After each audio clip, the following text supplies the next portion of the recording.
Nick Gibbs just reminded me that there's a war in Iran. And I say it very funny. Some people say that I say war funny. Do you think I say war funny? Um, no, I think you Oh, say it like a man of experience, I see. a man who's seen a thing or two, a man that people should listen to more often. Well, I'm 100% sure of that, but you were I don't know, talking about the fact that you got something right on Monday, and I couldn't figure out what it was that you said that you got right because I wasn't there when you said it. Something to do with how you thought the market would open on Monday with all of the situation going on with the war. Oh, yeah. So on Saturday, as everything was starting, Yeah, or I guess it started like Friday. Friday, very late at night. Yeah. And I'm addicted to this type of stuff. So I was like sleeping all night, but I had like one AirPod in while I was listening to the news and like what was happening, like play by play. Um, but yeah, so then I got up and I told my wife, like, I have to record as soon as I get back from the gym.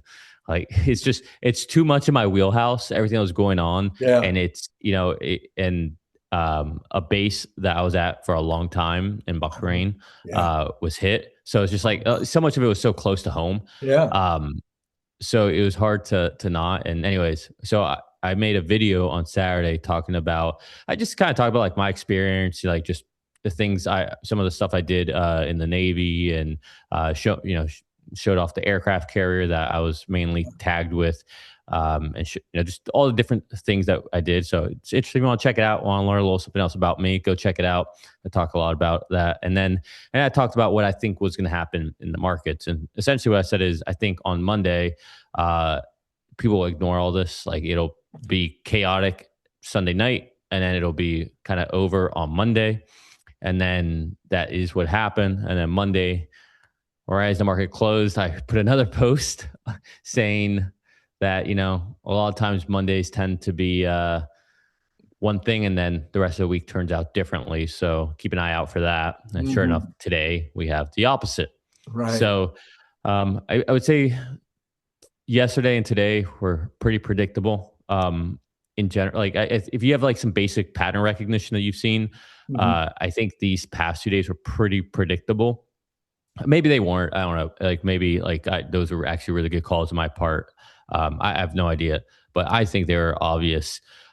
What happens the next few days, I think, is also kind of obvious, which means like I think we kind of get a little bit more of a little choppiness, but I think it kind of settles out. And I think next week we see a somewhat of a recovery. And Mhm. to be honest, I think March ends up being a positive month overall. So I think it's just so new and fresh in the information cycle right now. That's why today happened because we're getting, it's like the dust is settling. Whereas Monday was more about this tension that we've had. Will they, won't they, will they, won't they? Finally, we know. Right. And that's why Monday was a decent day. It's like, okay, we know what happened. And, the supreme leader was taken out. So that kind of like, it's like, okay, this isn't going to be long in the tooth. And then today was like, this might be long in the tooth, but I don't think it will be. I mean, I don't know how much you want to dive into that. But yeah, so that was the thing that I got right. And so we'll see if I continue to be right. My overall point of view is that I don't think this is going to be for too long. I think Mhm. it's going to be a lot shorter than what anyone's prognosticating. Well, wait a Um, minute, wait a minute. You have to find out whether it's going to be shorter than I'm prognosticating. Because okay, on, well, because on Monday I said I think we'll be done with the missiles and the missile launchers and the production of missiles by Sunday. Now, does that mean that there might not still be some action that takes place for another week or two, some kind of yeah, cleanup, some more bombing in order to eliminate some of this? But basically, there's 70 now, and now yeah. on day four, we got 75% reduction in the number of missiles being fired. 50% of the missile launchers are supposed to be gone. So I don't see why it goes past Sunday in terms of missiles being launched. I, I honestly, I'm with you, and that was actually part of my prediction on Saturday. Was I said like, I think most of this will be kind of over by Monday. I Mhm. said like, I'm not saying like is completely over, but the majority of this I think will be done by Monday. Right. And that's essentially what happened. Like once the Supreme leader was taken out, and then the next head of their, I don't know, their version of the DoD was taken out, and then the next guy was taken out. To me, it's over. I mean, it's again, to your point, I'm not saying we're not going to have these ticky tacky things. You know, like that's going to happen. They're in a guerrilla warfare state. Right. Is what's happening. But I think there's some like really nice little moves being made. Like offering protection to go through the Strait of Hormuz. Right. Right. I don't think that's a clever move because it keeps oil flowing. Oh, I think it's a clever move because if Iran is going to try and attack any vessels going through there, great. Do it. We'll protect with our Navy vessels, obviously. Right. With whatever strike group is going to be, in charge of that.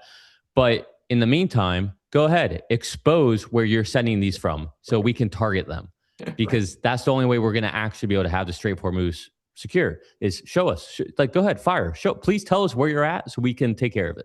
Right. So I think that's more so. And even then, like, there's only so long that Iran can last without an infrastructure, without, goods and resources coming in. We're choking them off from the world. So there's just only so much time. And then you throw in China is, trying to have a ceasefire. Why? Well, because now we've cut off their oil supply from Venezuela. And we've cut it off from Iran. Yeah, we've cut off from Iran. So now they're down to what? Russia? United States? So it's kind of it's pretty disruptive.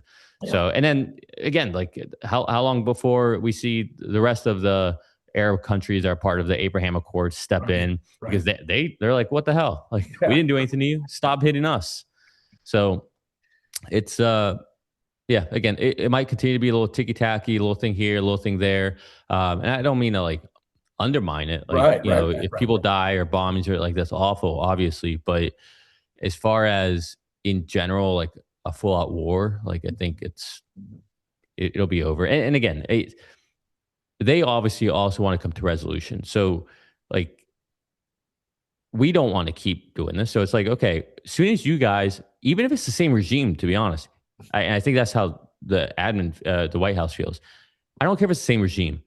Just put someone in place that isn't going to be sitting there saying death to America. Just put someone in place who's not trying to go after nuclear weapons. If you do that, we're good. Everything's, let's go. Let's move on. Let's continue. Just go to normal life. Yeah. So that's my take. So I thought the Straits of Hormuz had another really, really strong strategic element to it, is that Trump cares a lot about the midterms. I don't think that the liberals or even some of the what do you call moderates are going to all of a sudden go, "Hey, Trump," because of the Iran war, even if he wins it, even if it's over quickly, even if it's can be seen to be a great benefit, even if we get more peace in the Middle East. I don't think that group, there's so much Trump derangement syndrome that, as somebody said, he could cure cancer, and people would say, "Yeah, but I understand that it causes acne when you cure the cancer." And so what I thought was good was he knocked the price of oil right back down. So you can't, oil is obviously, it's the underpinning element of inflation. You don't want the oil prices to jack up and all of a sudden have people complaining about inflation again in March, when you're only, months away from people starting to make their decision. So anyway, I thought that was important, a good reason all by itself. Yeah, I know we're doing this a little early here, but now you got me curious. Like, what is oil currently at? Let me see. 70. 75. Right. Yeah, 75, 81 for Brent. Right. Yeah. But it was it'll be interesting. It was up higher this morning, so it came back down about $4 or $5. What did it get up to? I think it got up to, you probably have it in front of you. I think Brent got up to 87. You're gonna make me click on it? Oh yeah, please. I think 84 and 87, or 83 and 87, something like that. Um, yeah, I don't know. This doesn't show me. I'm on CNBC. Okay. This All doesn't right. show me too nuance. But yeah, anyways. Yeah. All right. So, and so the market, as you mentioned, has been reacting. First day was kind of whatever. I mean, went that way down and then came all the way back. Today it was down a little. Looking in the after or the pre-market is looking a little down right now. But let's look at Tesla for a minute. So Tesla bounced off that 397 again. So I'm just, I am uh, I like ceilings and floors. That's the extent of my understanding of technical analysis. Is if I see something that looks like a floor, it probably is one. So now we seem to have this. How many times have we tested 397? What do you think? A lot. I think just right now, the whole market is kind of like a little tentative, a little risk off. Or not the whole market, but just Right. a lot of the market is. And I I think there's, you know, we've had it's like all the oxygen in the room has been taken out because of Iran stuff. And right before that, it was all this AI doomsday Right. stuff. Right. And right before that, right, it's like I don't know. I guess my question is how long until we move on to the next thing? It wasn't that long before people kind of, okay, Russia invaded Ukraine. There's a war going on there. All right, what's next? So the information cycle moves very quickly. So I wouldn't be surprised if this ends sooner than later, and then the market gets back to, I don't know, being at least a little higher than what it is right now. Mhm. But this is where we are after everything that's gone on. Um, I think for Tesla right now, we're kind of getting into like a exciting time for Tesla. I think there's potential FSD in the Netherlands, I believe it is. Yeah. It seems like robotaxi production is Or or cyber, testing is cyber. going cybercab is going pretty good. It seems based on Joe Tagmeyer's picture. Shout out to Joe.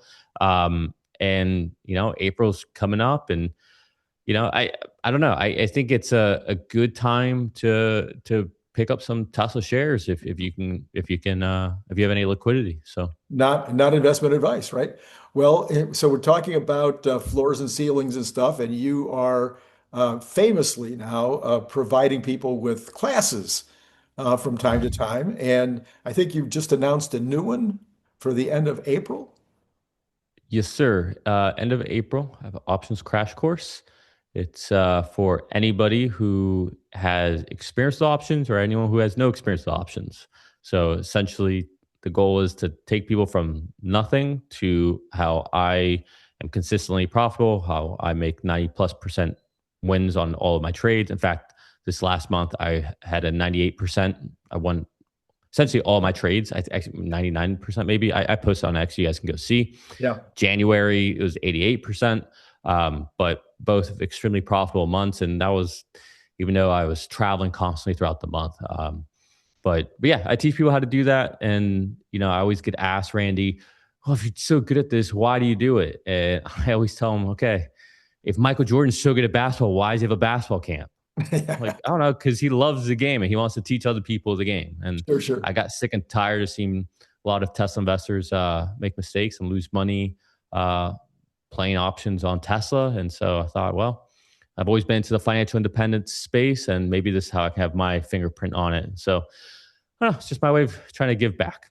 So Very, very that's the cool. idea. All right. Well, we're going to put a link in the comments below so people can go right over to his brand new, spanking new page that he's created or somebody's created for him or whatever. It's a really nice looking page and explains more details about what's going on. And just in full disclosure, I now will get a commission if you join up using the link below. So do not contact him directly. Do not try to, no, I'm kidding. So if you contact him directly, just go, Randy said. Anyway, Yeah. now talking about, you talked about a minute ago, the FSD and what's happening. So I loved Overly Trev, Overlytrev. Overly Trev. He said he's got a new theory on Austin. he thinks the reason that they've waited now, that they might have been ready to go. I'm adding to what he said, that they might have been ready to go earlier, but now they're holding up because they're just going to put the cyber cabs in there. I hope so. That'd be pretty awesome. I mean, it seems suspicious to me that California keeps ramping up, but Austin's kind of like flatlined, and Right. they haven't added more of the unsupervised vehicles. I almost feel like that's intentional, but I don't know. Like in my mind, it's like, okay, we don't want to hire too many more people in Austin if we're set to like go Right. unsupervised. Right. In California, it makes sense to keep ramping it because I believe they're trying to hit a KPI or a performance indicator for the state of California to have X amount of miles. So it makes sense for that to keep ramping. But I mean, I don't know. I can't really think of what other reason they'd be slowing down in Austin rather than it being accelerated compared to California. I So mean, like, what's your thought? I'll give you a wild theory. Here's my wild theory. Okay. My wild theory is that in California, Musk is not willing to jump through the hoops that they're asking him to jump through because they've got so many miles. They have so many. They don't have 50,000 miles. They don't have 200,000 miles. They got millions of miles in California. And so they probably have a few incidences. And incidences in California is like anything that goes wrong. And now they have to give California this reams of information about every single incident. And they're saying, look, California, that is the way you were doing it previously with these other folks. But with us, we've got 8 billion miles of information here that prove that this is way safer than human beings. And I think he's balancing that against probably some in his little whispers in his ear from Washington that they're going to do a national program in April anyway, and California, and it won't matter. Mm, okay. So that's my theory. And when do you think we'll find out if that theory? Well, we'll find out whether the U.S. is ready to move in April.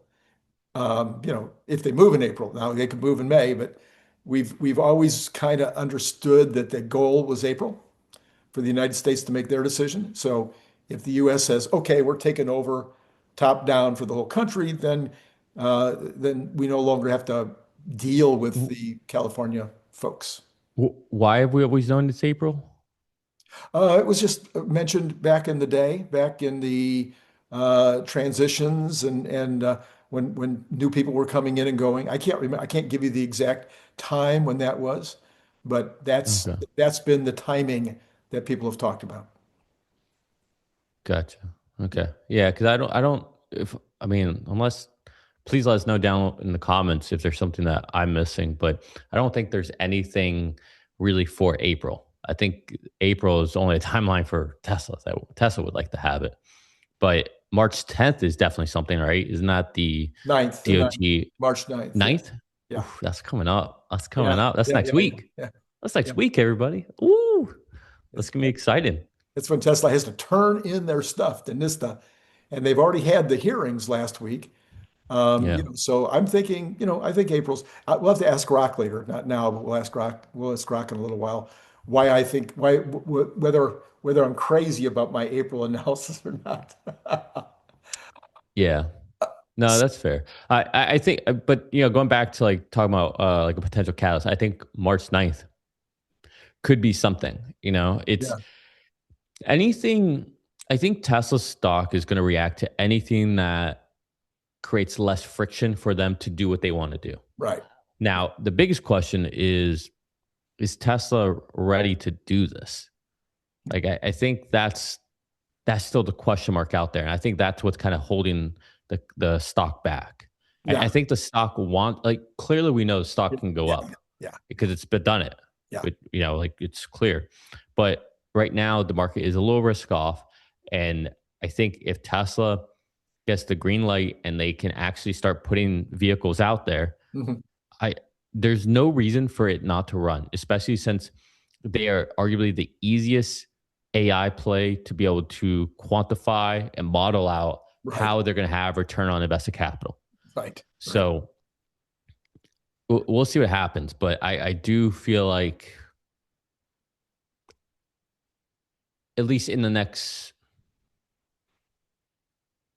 I don't know, March, April, May, June, July, it's kind of like a put up, shut up kind of moment. Well, it has For been for a while, but I just don't think it's going to go below 397 unless there's another black swan event because it's been I following mean, the we're market. below it now. We're not below that. I'm sorry, 387, 387, 387, 387. Yeah. I mean, I hope not. Like, Yeah, yeah, yeah. I mean, unless I hope again, that was good. the market might go down another, 5,000 points or something, but barring some kind of a black swan event, I think we're going to be in that range. You've talked about this range. We've been like Yeah. 387 to 420, 430, whatever. And I don't think we break out of that range until we get robotaxis really, really happening out there. On a completely different subject, my channel has, I don't know if anybody else thinks I'm famous for this, but I know I'm famous for this. I started about talking about drones almost 3 years ago. Well, probably over 3 years ago now, and how important they were going to be to the future of warfare. And then Elon, after I said it, I think it might have been around the same time Elon said the future of warfare is drones. And I went, "You're right, Elon. I believe that." And then, so I talked about it a lot. Brian Wang and I talked a ton about it in the early days. Well, now it's become obvious that the future of warfare is drones. And I'm talking about the flying kind, but there are the ocean-going drones. There are the ground-based drones. There's all kinds of other drones. But I'm talking mostly about the air-based drones. I'm wondering if any kind of a play other than Palmer Luckey or out there. I mean, military drones, you know, tanks and missiles are kind of last year's news.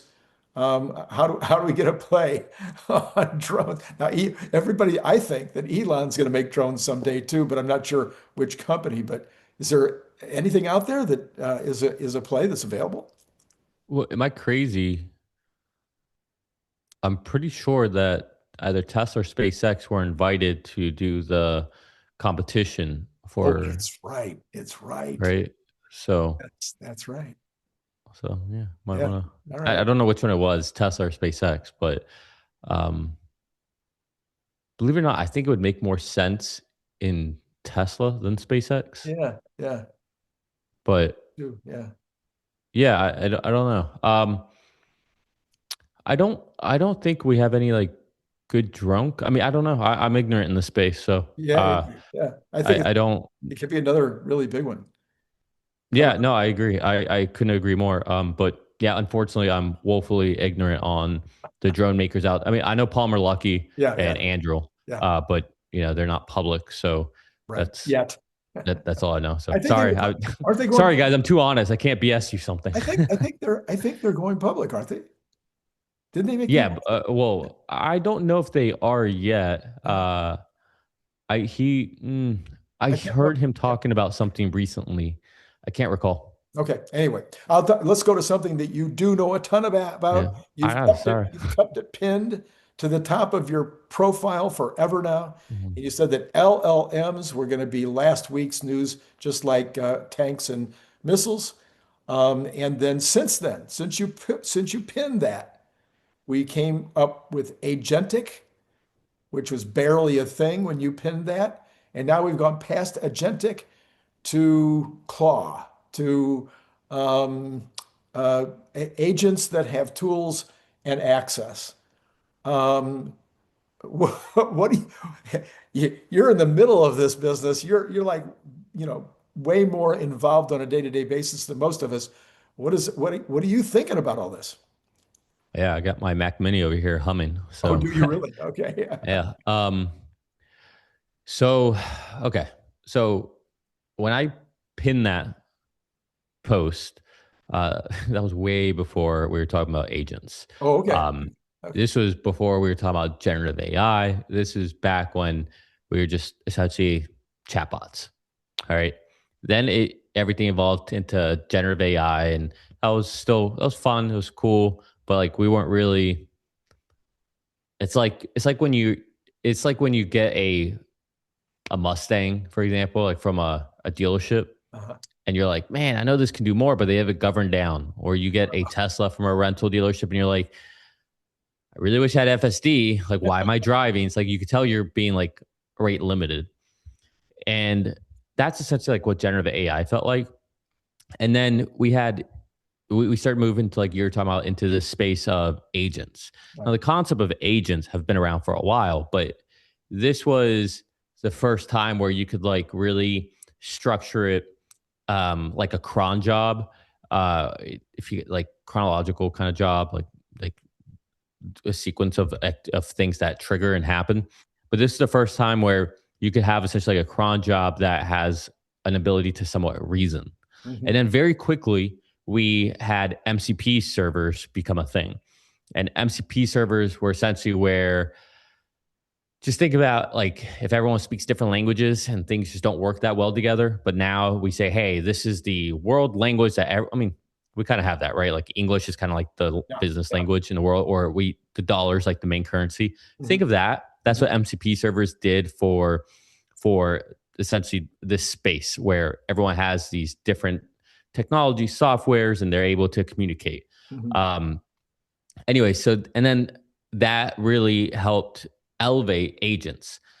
And now we're into this space where it's not just agents, and it's not just the LLM, and it's not just what they can do. Obviously, the LLMs are getting better, but now we're getting into this kind of orchestration space that's really tied to memory. And just like a human is no good without a good memory. Right. Right. So, Randy, if like every time we talk, I have to reintroduce myself to you, I have to tell you every little thing, I have to remind you to breathe. Like if I have to like literally tell you everything every time, you're no good to me. I can't do anything with you. Right. And that's essentially what LLMs are. And LLMs, even with agents, if they don't have explicit instruction sets, or if they don't have enough ability to, go and grab that book and remember to turn the lights off before you leave the room. And at the same time, don't forget that, you have the coffee going. Like if you don't have the ability to remember all these different things that are happening and have that kind of persistent memory, or have the memory of, oh yeah, you left this over here last week. And, that's where agents and we're really lacking. So the LLM part of it is at this point kind of boilerplate. Now, LLMs are going to keep getting better, of course, right? So that's why we have, the latest Claude Opus versions and Chat GPT, or not Chat, but GPT. Chat GPT is like an app that you can interface with. GPT is the model. So GPT 5 dot whatever, Grok, those are going to keep getting better. Mm-hmm. And that's important because those are going to be kind of like the reasoning layer for any of these agents to do anything. But now that we give more memory space to these agents, this is where kind of OpenClaw comes in, where now we can essentially have an agent go out, tell it to do something, give it access to, like you said, a bunch of tools that you allow it to have. Maybe you make it its own accounts. Maybe you give it certain permissions. Maybe you are crazy. Maybe you give it a credit card with a spending limit. Maybe you give it access to all your passwords, and you essentially say, hey, I'm trying to do this. Go figure it out.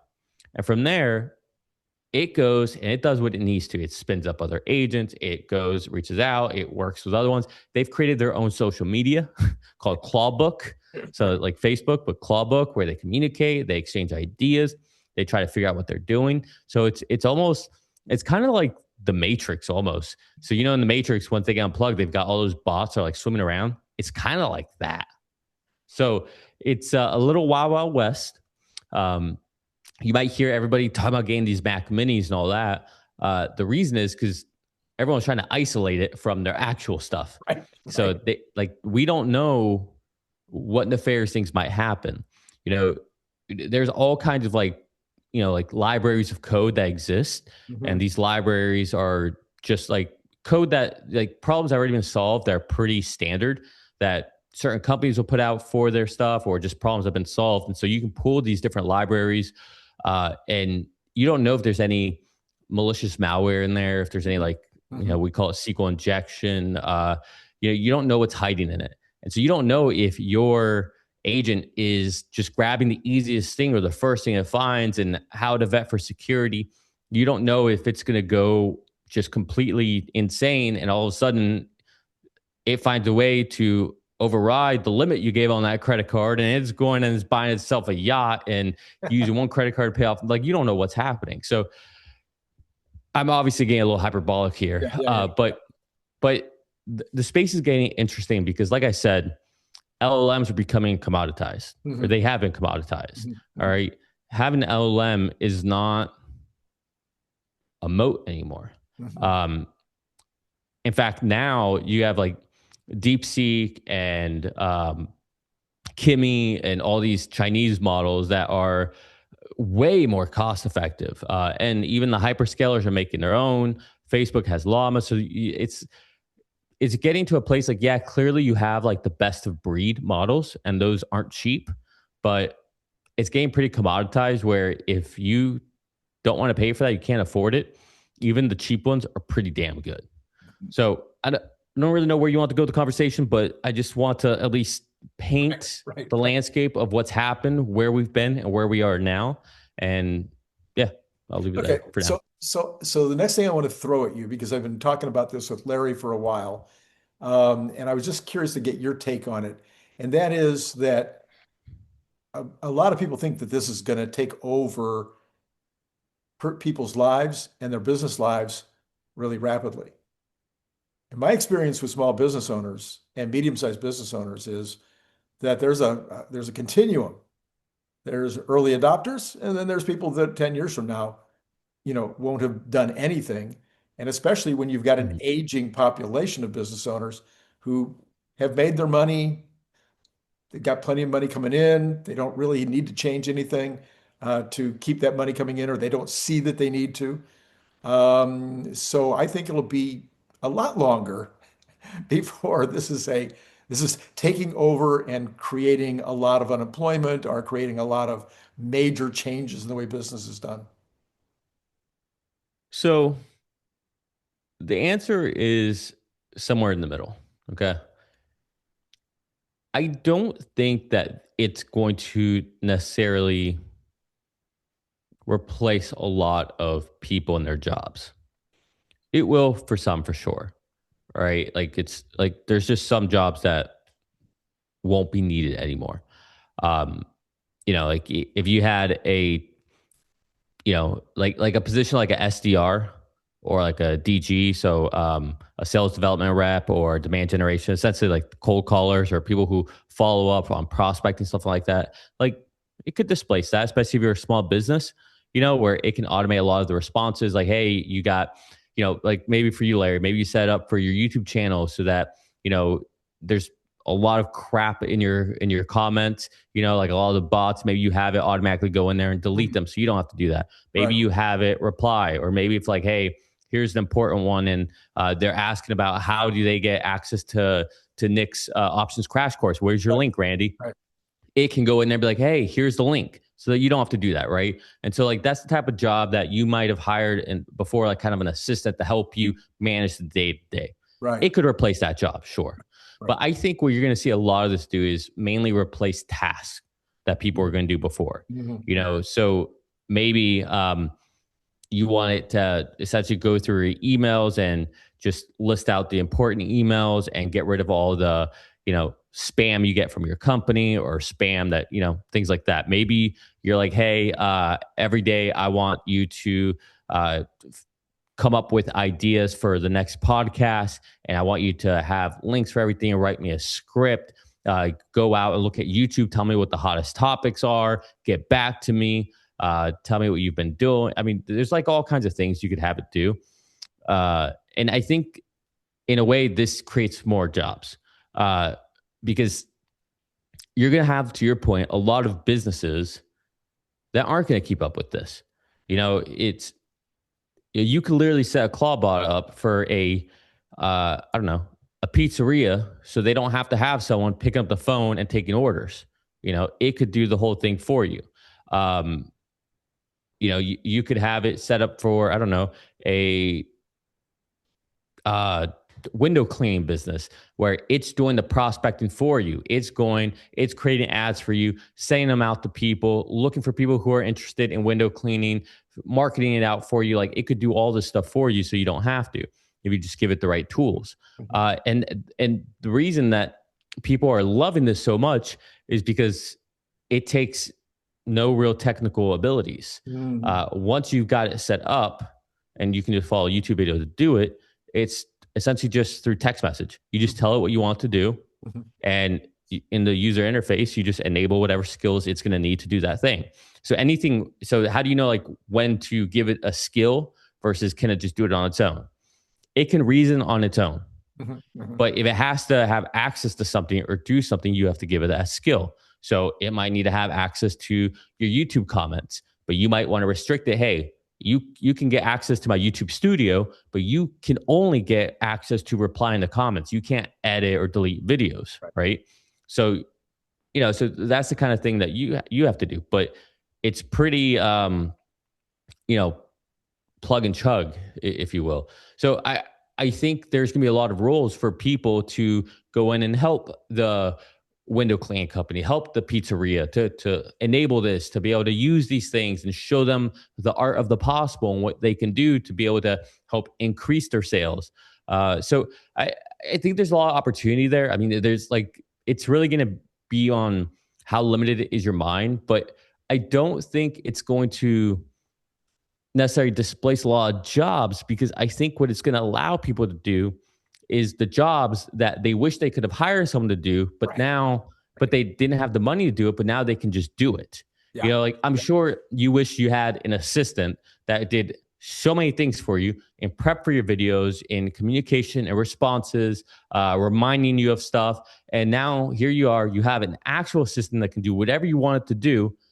You were never going to pay for that role. You just didn't get to do all the stuff you want to do. But now you can be 10x more efficient because you've built this super assistant to help you. So that's how I think about it. I think the answer is in the middle. There's always going to be some jobs that get displaced with technology, no matter what technology it is. That's inevitable. But I think more get created. And we're a perfect example. This medium didn't exist before. Now it does. Brand new job. All right. So I have two more questions that have to do with the economy before we get to the numbers, although these will be relevant. One is jobs. So we just talked about jobs. They start tomorrow with the ADP numbers. Then on Friday, we get the full on, job numbers. That's right. I forgot. Oh, This is going to be like our first legit numbers. First legit numbers in a while. Last month, we had 130,000 jobs or something like that. I think that'll Wait a minute. What? What's up with the government shutdown? Oh, the only thing they shut down was some parts of the Homeland Security. That's it. Okay. Yeah, just parts of it. In fact, they're saying that it might be getting in the way of the FBI interfere. The FBI may not be able to find the sleeper cells because that's one of the groups that apparently has had some funding cuts. Anyway, jobs. So I've been saying I think before Trump was elected, or maybe right after he was elected, and he got serious about closing the border, that we would be maximum 20 to 40,000 jobs a month, average. That we might have some months that were negative and some months that were a little above that, but that would be how it would average. That turned out to be true for 2025 after they made all the changes. And now we're going into 2026, and the first month of 2026, we had 130,000 jobs. So I'm saying that will be the revision on that will be substantial. But what do you think? Do you think 20, given the cutbacks in federal government, and we're not going to be hiring more people for the federal government, given the number of people that have been returned to their countries, and given the AI thing, do you think we can do more than 20 to 40,000 jobs a month, or do you think that's fair? I actually do think we can do more. I think you're accurate. I think you've been right. I think you'll probably continue to be right, but I do think we can do more.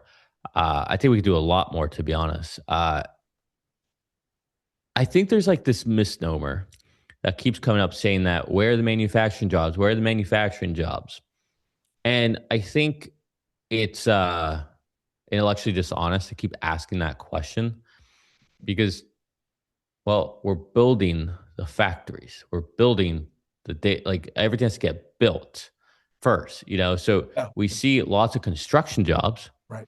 right? We see where a lot of growth is happening, but we're also a little bit limited right now because there's only so much energy. We can only stand up these data centers so fast. There's like there's a lot of things that supersede. So it's not like a manufacturing plant just starts up out of nowhere. Right. Um, but I think that there's going to be a lag effect for that. So long as everything continues to move along. Now, and I think this is where the White House and his cabinet could do a better job of one, making sure they hold all of the countries, all the deals that they've made, holding their feet to the fire, saying, I need to see you start. Mhm. A lot of them have started, but, Yeah. Yeah. and then once they've started, the White House should be over communicating those groundbreakings. They should be there on site, being like, Right. "Hey, here's a big Right. groundbreaking," shaking hands with Nvidia, with Apple, whatever at the groundbreaking. Um, so I think there could be a lot more of driving awareness to the things they've done. And honestly, I think they've been a little poor at doing it. And honestly, I think Trump needs to sidestep and he needs to not be the one who's constantly doing the messaging. Let Bessent, let Lutnick, Mhm. let Rubio, let JD Vance. They're way better at delivering the softness, and they don't come with a immediate, animosity towards Right. them. Right. Right. Right. So let me put a little nuance on your analysis, and that is there are 400,000 manufacturing jobs that are just sitting there. And so I think I said it about 2 weeks ago to Larry or somebody. I'm wondering whether we get a situation. What do you mean by sitting there? 400,000 jobs, open available jobs Oh, for okay. people that nobody's filling. So you remember that Ford, the president, what's his name, CEO of Ford, Farley, Yeah, Jim. he said, Yeah. I got 20,000 jobs here, $120,000 each that nobody wants. So I'm thinking that we might get into a fracking situation again, where if people were willing, what was that, 20 years ago, 15 years ago? If people were willing to go to Montana to get a fracking job because it was going to pay them $120,000 a year, why wouldn't they be willing to go to Detroit or go to Pittsburgh or wherever into some of the Rust Belt areas that are going to get a lot of these jobs and take these manufacturing jobs? I mean, they might not know about them, I guess would be the main Yeah, thing. yeah. But I, it's, there's always a price, that's what drives the market, at a Right, there's certain a point. number. Yeah. There's a number where people will go. I mean, there is a number where you could pay me and I will leave. Like, You're there is, picking up your wife and your kid and heading to yeah. Montana. Yeah. I mean, there's worse places to be. I'll have a big farm, I'll have horses. Are you kidding me? Yeah. Uh, don't twist my arm with a Yeah, good yeah. time. um, You leave the but beach. yeah, Yeah, it's kind of like the Cybertruck, right? yeah, We saw that there was a correct right, price, right. Yeah, and we saw demand go through the roof. yeah, So I think the same thing with any kind of manufacturing job. The problem is people aren't or companies don't like to pay more than what they have to, which makes sense. yeah. So there's a market discovery that has to happen there, and we shouldn't. I know a lot of people will say, well, we should just have like a program for immigrants to come in and pay them. And I don't think that's the answer either. Um, you know, like I'm all for bringing in talent and all Mhm. that and hard workers, but at the same time, we also need to, um, we need to fix this no this issue we have in our country of people being very lazy, not wanting to work hard. I see a lot of it. Like everyone just wants to party and have a good time. And I see it all the time. I always ask myself, like, what are they celebrating? Yeah, Like, what exactly are they like? What's it's amazing to me to see more people out there celebrating than what my wife and I do. yeah, right. And we have a lot to celebrate, Celebrate. but we're still here, heads down, grinding away. All So right. it does, yeah. So you set me up, okay? I wasn't planning to Okay, here share we go. this. Here he goes. I I did wasn't it on planning. I purpose. was not planning. This is my latest thing today. Grok and I have been talking about it all day, and Grok says I'm right. Of course he does, because he's sycophantic. But anyway, humans generally who have enough to eat and shelter then have the luxury of deciding how much time, risk, money, sweat, and skill stretching they're willing to do in order to obtain more or better consumables. And by consumables, I mean everything from travel to, experiences to whatever, okay? Most people in the United States have enough. And I took a look across my friends groups, I looked across my family, I looked at my associates, and almost none of them are so driven to get more stuff, better food, increased stimulation, or better or more experiences to take those risks or to move or to gain or to even put off gratification. And I think the softness that you're talking about has to do with this is that we've got enough and delayed gratification is hard. Yeah, I don't disagree with you, but I also think, look, I've got this guy Larry, he's from Jamaica. He's work on my house. And I've got these two Brazilian guys work on my house.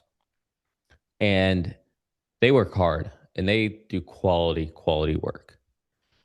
And there's a hunger and a work ethic that I see from a lot of these other people that I think we've lost in the States. And I think that's what you're literally driving at. I mean, we've seen it for But generations and generations. We've seen the immigrants come in and they're yeah, hungry. I don't care if they're from Mexico or they're from Colombia or if they're from Japan or they're I mean, look at the people that have come in from Africa where you would normally say, oh, well, those people are so stupid. That would be the general impression of most people's heads. No, almost all the black Africans that I know are brilliant. Because why? Because they had enough get up and go to get up and went and to yeah. come to a new place and start.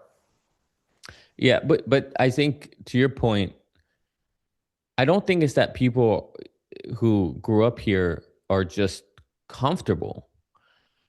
I think they are struggling, but we have created a society of people being brainwashed that taking a risk is a bad thing. And I think that is leaving them crippled. I don't think it's that, hey, things are good enough, they have enough, whatever. I think it's that they are scared to take a risk because they think I already am barely making it. How can I take a risk? Meanwhile, like I said, I've got this kid's like 19, 20 from Brazil here. And he's started his own business. He's out there getting his own clients. He's working with his father. His father has his own business here.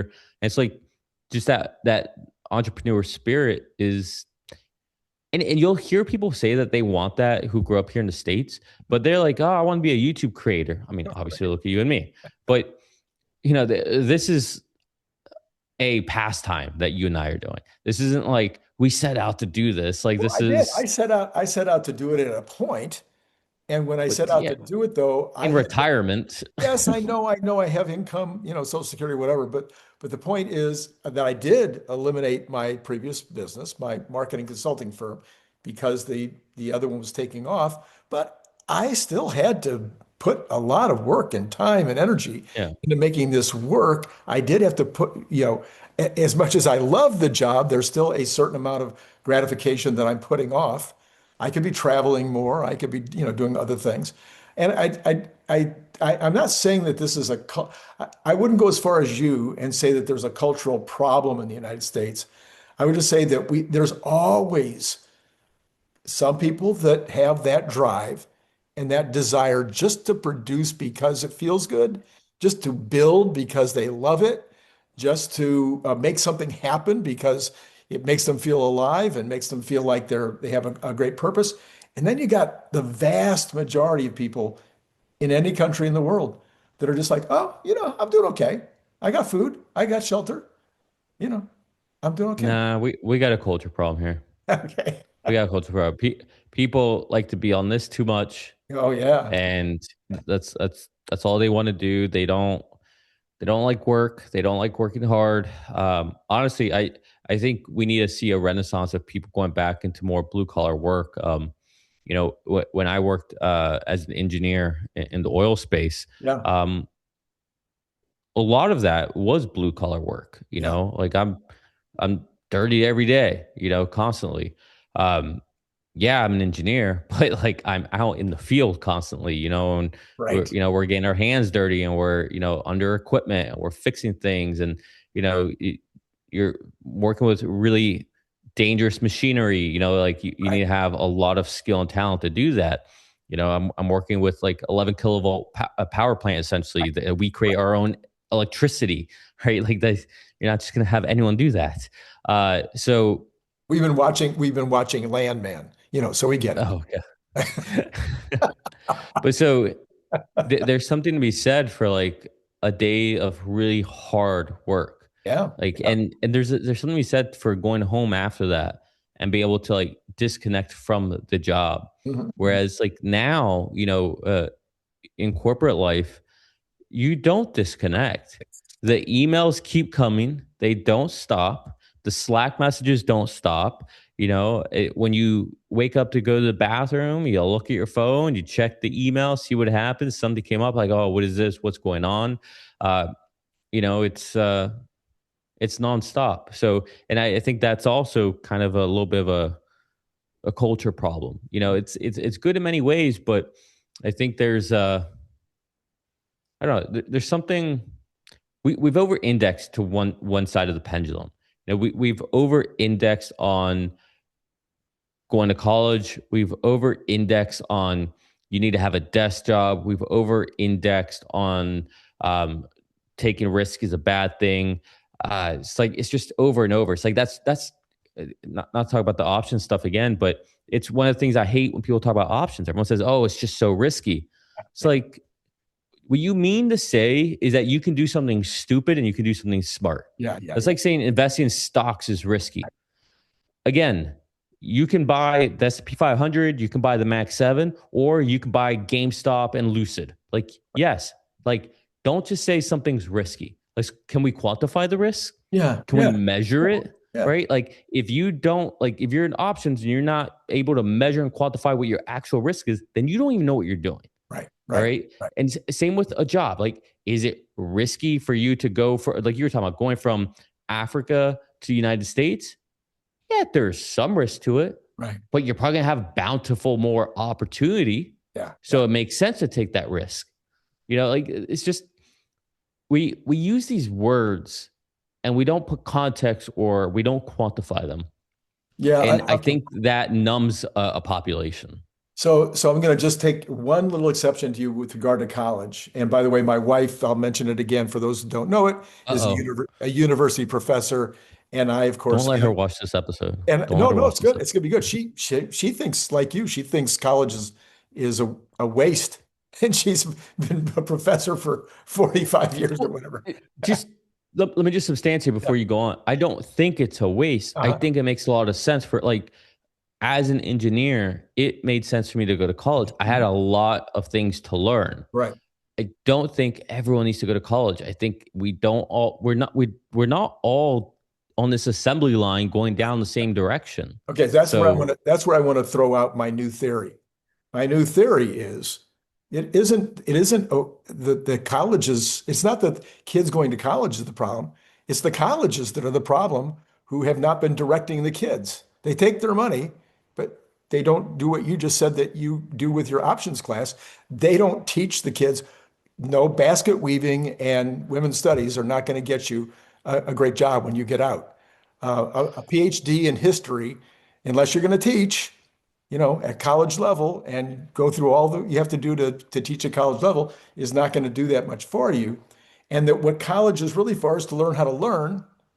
And so maybe just a general liberal arts degree is going to be the best thing you can do because now you'll be flexible and you'll be able to go with what the flow, whatever happens in this AI world. I guess I would just say I don't think you can put it all in the backs of colleges, because a college is a business, and every business is going to do whatever they're incentivized to do, or whatever is going to make them the most successful. I think the problem, believe it or not, kind of ties back to government. If government would not just allow blanket loans for going to college, like, oh, I'm going to college. Yep, here's a loan, Yeah, right. without any repercussions, without any proper due diligence. Like, your loan should be tied to what degree you're getting, and what the, like, where are the banks getting audited for proper risk management on the loans they're giving out? Right. Like, I can't just get a mortgage. I have to be assessed Yeah. on an individual basis. Yeah. It should be the same way for any student.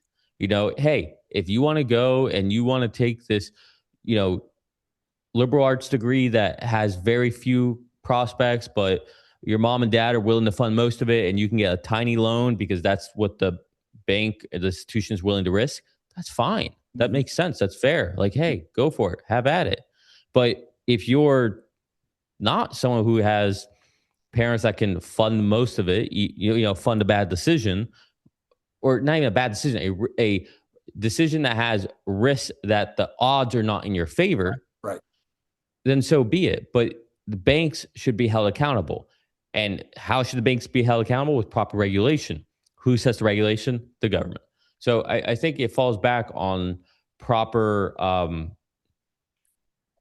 improper laws. And then you have to wonder, like, if this is so obvious, if we do this for a car loan, if we do this for a mortgage, if we do this for a personal loan, but we don't do it for a college loan, what's happening there? Like, why would that be? Yeah. What's the decision making? Like, there's something nefarious there, in my opinion. Like, Well, it's I think follow you the can, money. I think you can go back to when the college loan idea started. And the college loan idea started, I think, probably with good intentions. And it was a few $1,000s. You might graduate owing a couple or $5,000. You could pay it off in 5 years at $1,000 a year. But then the colleges go, well, wait a minute. Now I'm incentivized to do what? I can up my price. And what do I need to do to up my price? Oh, I need to give more services. So now I'll have counseling services and this kind of service, and I'll put up gyms and I'll do all this other stuff in order to But entice people to come. So the price goes up like 5 times the rate of inflation. And now your $5,000 loan at the end of your time, even if you go to a fairly inexpensive school, your loan at the end is 50 grand. You're not going to pay that off in 5 years. yeah, but Randy, like, we don't just go from A to Z. No, Like, no. at some point, a decision had to be made Oh to yeah. up the limits. Yeah. At some point, the decision had to be made that, hey, you can't file for bankruptcy on it. No, At I think some you're right. point, the By the government way, decided to back these loans. I Like, at think some you're point, all this happened. no, I think you're 100% right that it's messed up now. But there's a theory that I have about all of life, and that a lot of things are drip, drip, drip. Yeah, that's Okay. true. I think that's drip. I think there's this a drip, drip, drip. Oh, it's cost more. Oh, we have to increase. Oh, we got more kids going now. We have to. And I think it was drip, drip, drip. And I think we just, at a certain point, somebody should have stood up. Maybe it'll be Trump, since he seems to like to completely change everything, economies, wars, everything else. Maybe he'll be the one to say, that's enough. We're done with this whole approach to student loans Well, and change it. someone needs to, like, at some point, like, it's like, this should be very basic. It's like, there needs to be a price tag associated with what you're Yeah. purchasing. Yeah. Like, honestly, like, all degrees shouldn't cost the same either. Right.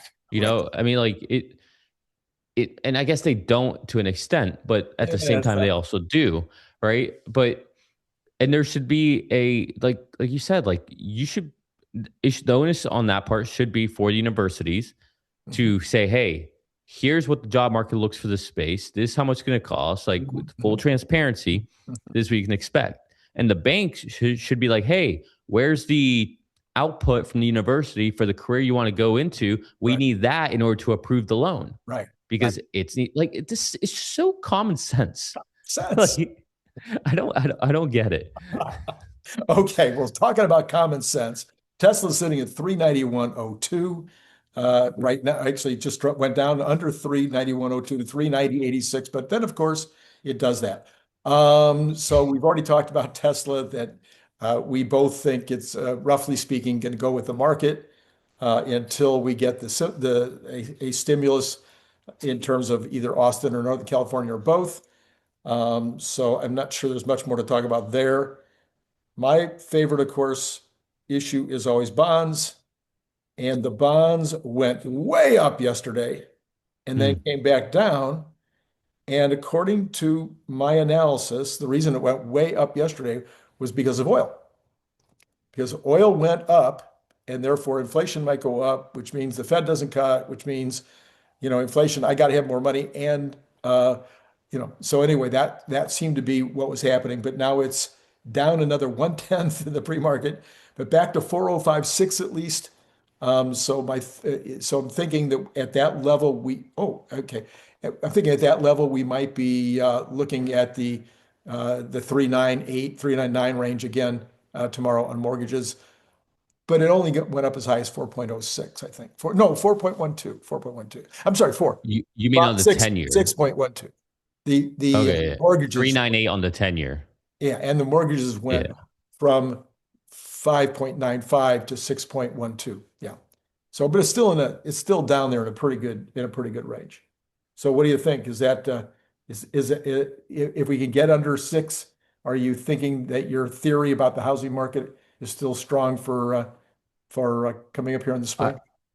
I think it'll be right regardless. I still think we're going to see more rate cuts. I'm with you. I think you and I see it the same way. And like the nice thing is, it's not going to take long to know if we're right or not. But I do think that this whole conflict will be tied up in a bow sooner than later. I know.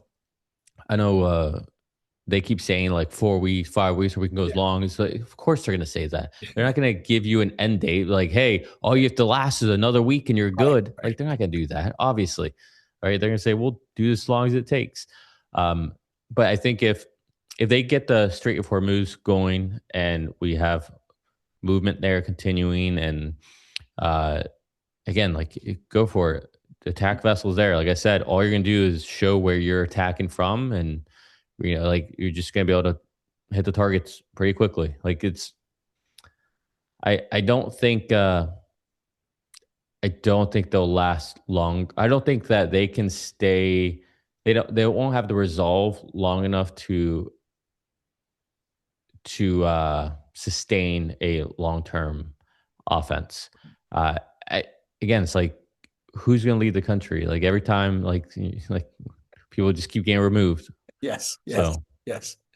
I don't know if you saw, but the young one of the sons of Khomeini was named the new chief potent, whatever they call it there. The Ayatollah. Ayatollah. Yeah. So that I guess it wasn't 100% official, but everybody knew that he was going to get it. So that was last I saw. Gold went crazy yesterday and then came all the way back down today. So we're back to 51.66, and silver similarly. Although I think silver came back more, so it's at 84.18 now.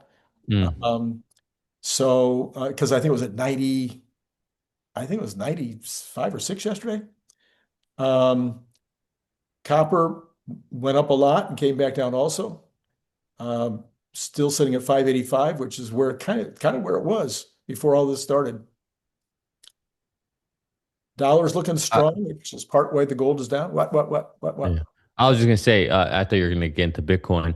Well, there I you was say, go. keep an eye on Bitcoin if you want to know what the market's doing. All right, okay. You're still thinking that Bitcoin's a predictor, huh? A proxy, yeah, absolutely. I mean, that was one of the reasons why I thought Monday would be, besides everything else I said, it was one of the reasons. It's like, okay, Bitcoin's not selling off. Bitcoin was up. It's like, okay. Yeah, so certainty. tonight at least it's down 956, but it's still at 68.2, which is a lot better than it's Bitcoin? been doing. Yeah. But No, it's not. Bitcoin's up. It's up 121 points. Okay, I don't know what you're looking at. I'm looking at Bitcoin.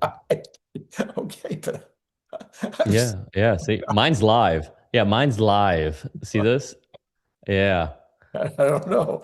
Okay. The good news. Trust in Nick. the good news for the Bitcoin people is that at least it's not sitting at 64 anymore. So, which is, kind of where it was dancing around there for a long time. Yeah. I'll have to find out what's gone wrong with my CNBC situation here. You're using CNBC. That's the problem. Oh, I see. Okay. Anyway, so we've got the Dow and the S&P and the Nasdaq all slightly off, at least according to mine. More or less a full percentage. Yeah, but okay. Wait. I'm sorry. That was today. That time Yeah, I know. Yes, the That's Dow. today. Yeah. All three of them now are close to unchanged. Yeah. So yesterday, the S&P started off by going down about 1.5%, only to essentially finish unch. And then today, you saw the S&P drop all the way down to almost 2.5% to only be down 1%. Right. So you can kind of see what's happening with the market. I think you're going to see a little bit more of this before things just calm down. And then, like I said, I think next week we see a whole different story. And Tom Lee apparently agrees with you. He says March will be an up month. Yeah. There you go. Where did he say that? Just saw the video just before I came on. Okay. Just breaking news. Tom Lee says that March will be an up month. Was it on Bloomberg or what was it on? Sorry. Yeah. Oh, Just look up Tom Lee. Yeah, I'm going to. I like watching Tom Lee. So yeah, no, he's good. Yeah, he is. He's good.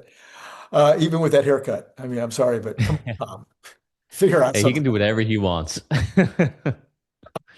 Okay, so what do we got to remember to do here? We got to remember to come back in a minute and see. His name is Brian White, who will be on in a couple of hours. Brian White. Brian White. He follows my man. He follows you on Tuesday nights. And I'm going to keep trying to get people to go back if they haven't watched it already. The Phil Beisel video from Saturday morning. I'll put the card up yet again because that was breakthrough stuff. That was a very, very interesting concept in terms of the optimists being able to do multitasking on steroids wherever it is, and therefore the data potential on that it's mind-numbing. I still can't get my head all around all of it. So I'm going to put that card up there. And then last thing. I mean, next to last thing, buy my book. But then on the top of the page down below, it's going to have the link to go check out whether you want to be part of, I think end of April is the next one. Yes, sir. Of what is happening in the options trading world. So, Nicholas Gibbs, that's all I got Randy for you. Kirk. Is that all you got for me? It's been a pleasure, as All always. right. It's been great talking to you guys.